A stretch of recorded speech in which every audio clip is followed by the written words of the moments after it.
বিশ্বকবির হাতে যার প্রাণ প্রতিষ্ঠা, কোপাই নদী যার সদা জাগ্রত প্রহরী, সোনাঝুরির হাট যার প্রাণ ভ্রমরা। আজ আমরা এসে পৌঁছেছি সেই শান্তির আতুর ঘরের টানে, শান্তিনিকেতনে। একটু একটু করে পরিচয় করে নেব এই জায়গাটির সঙ্গে। সঙ্গে থাকবেন আপনারাও। তো চলুন একটুও দেরি না করে শুরু করা যাক। ভোর 5টার দিকে রওনা দিলাম শান্তিনিকেতনের উদ্দেশ্যে। উত্তর বাংলাকে পেছনে ফেলে সপরিবারে পৌঁছলাম বোলপুর। এসে পড়েছি আমাদের আজ এবং আগামীকালের অস্থায়ী ঠিকানা, ভারত সেবাশ্রম সংঘ, বোলপুর। একে একে দেখলাম মন্দির,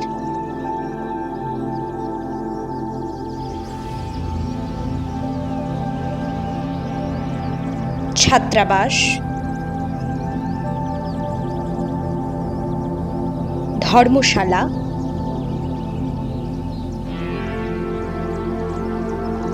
ও ITI কলেজ। অফিস রুমে কথা বলে চলে এলাম আমাদের প্রি বুকড রুমে।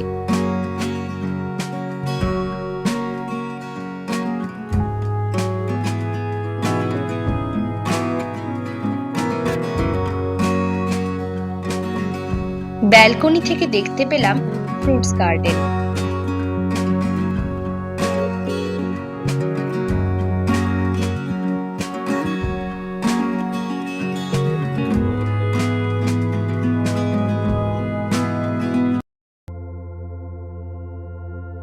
ফ্রেশ হয়ে কঙ্কালীতলার দিকে রওনা দিলাম।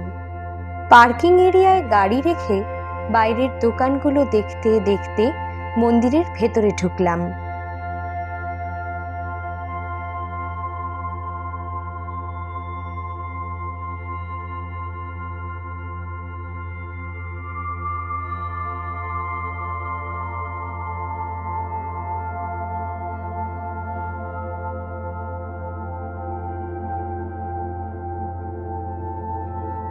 সতীদেবীর 51 পীঠের শেষ পীঠটি হল কঙ্কালীতলা।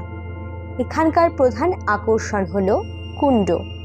এই কুণ্ডের ঈশান কোণে দেবীর কাঁখাল নিমজ্জিত অবস্থায় রয়েছে বলে মনে করা হয়। পৌরাণিকভাবে এখানকার দেবী দেবগর্ভা নামে পরিচিত হলেও কোমর বা কাঁখাল থেকে স্থানীয়ভাবে দেবীর নাম হয়েছে কঙ্কালী।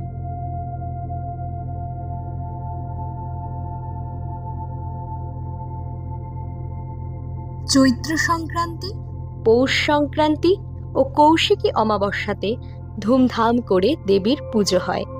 চারিদিকে থাকে উৎসবের আমেজ।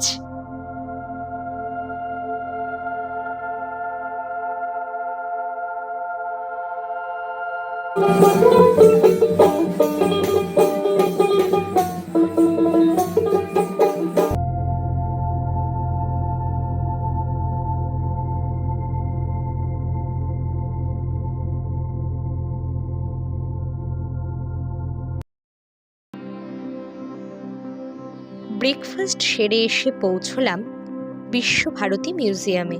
টিকিট কাউন্টারে টিকিট কেটে ভেতরে প্রবেশ করলাম।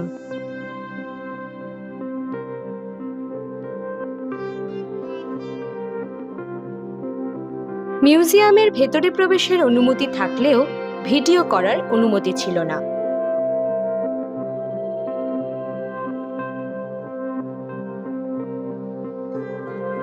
উত্তরায়ণ কমপ্লেক্সের বাগানগুলি রবীন্দ্রপুত্র রথীন্দ্রনাথ দ্বারা পরিকল্পিত ও স্থাপিত হয়।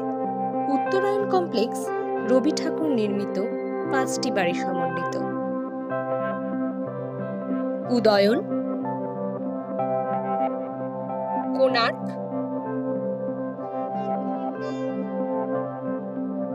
শ্যামলী,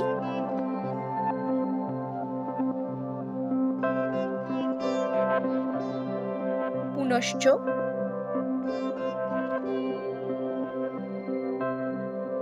ও উদীচী।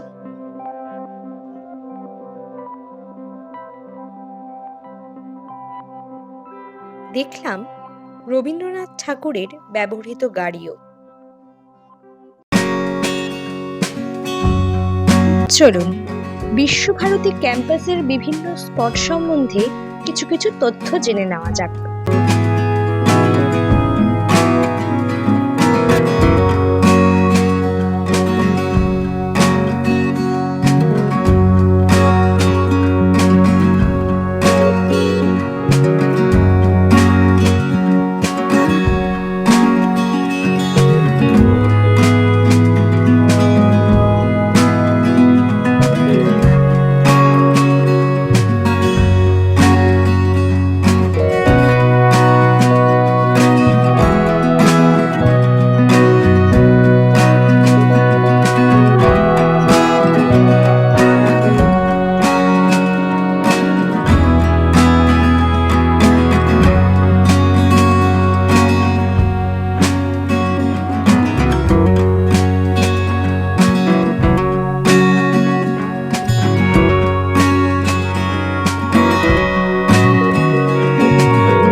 এরপর আমরা চলে এলাম সৃজন শিল্পগ্রাম। ভেতরের শিল্প মুগ্ধ করলো আমাদের।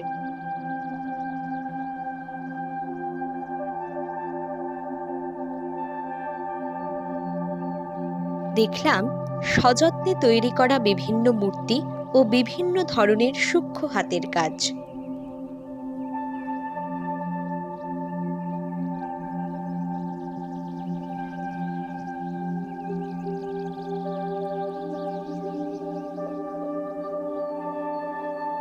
ছোট্ট মতো একটা বাজারও চোখে পড়ল।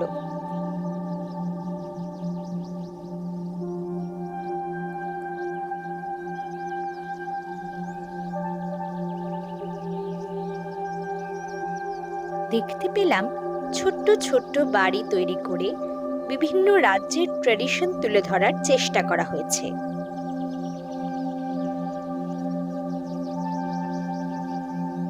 আমাদের পশ্চিমবঙ্গও সেখানে স্থান পেয়েছে স্বমহিমায়।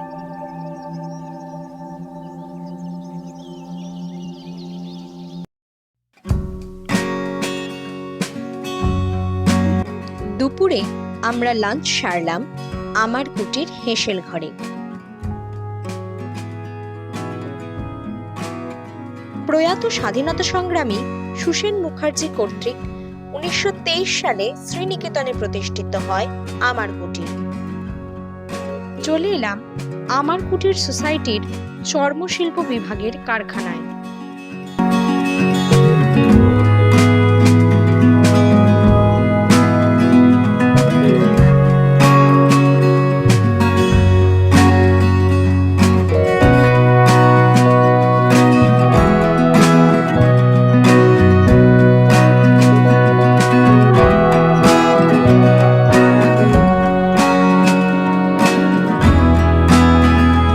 চোখে পড়ল বিভিন্ন শিল্পীর হাতের কাজ ও বেশ কিছু মেশিন।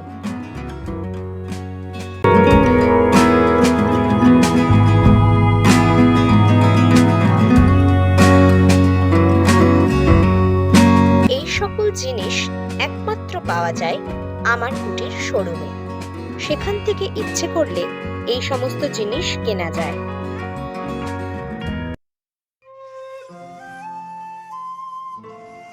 আমার কুটির থেকে চলে এলাম শালবন।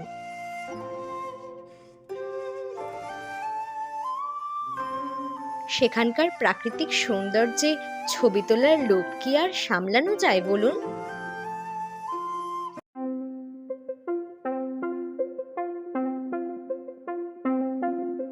অবশেষে আমরা এসে পৌঁছলাম সোনাঝুরি হাট। ছেলেদের কুর্তা, মানিব্যাগ থেকে শুরু করে মেয়েদের গলার মালা, শাড়ি, কুর্তি, ব্যাগ কোনো কিছুই বাদ নেই।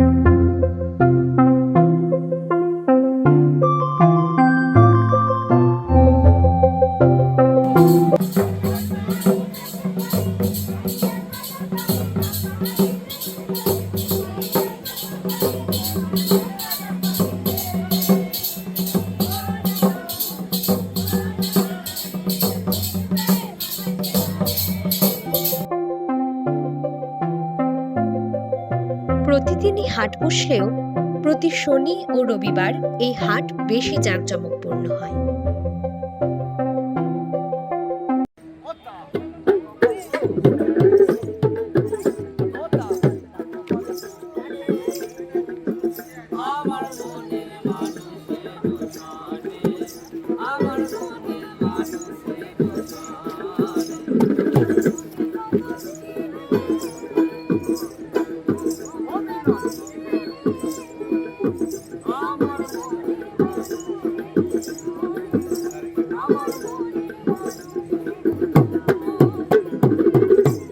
প্রতিদিন সূর্যাস্তের সাথে এই হাটেরও ইতি ঘটে।